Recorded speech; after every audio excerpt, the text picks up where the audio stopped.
Daria is trying to make a triangular brace from 3 metal rods. Triangular brace. The metal rods have lengths of 3 inches, 7 inches, and oh boy, 11 inches.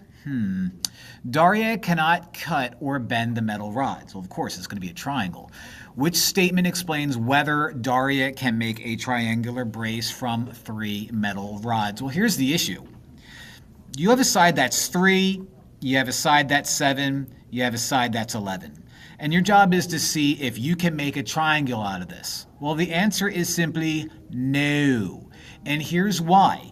This uses what's called the Triangle Inequality Theorem. And if you're like, I don't know what that is, no big deal. It basically says that if you add up the lengths of any 2 sides, it has to be greater than the length of this third side. So if I were to add up 3 plus 7, it has to be bigger than 11. Well, 3 plus 7 is 10, which is not bigger than 11. So you can't make a triangle out of this. So ignoring the first part, let's skip right to the part that says Daria can make a triangle. No. So not A.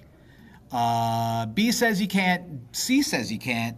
D says you can, so D is not okay either. B says because 11 is greater than the double of 3, Daria cannot make a triangular brace. No, that has nothing to do with it. It has nothing to do with the double. It has to do with the sum of 3 and 7. Because the sum of 3 and 7 is less than 11, Daria cannot make the triangular brace. So the answer is going to be C.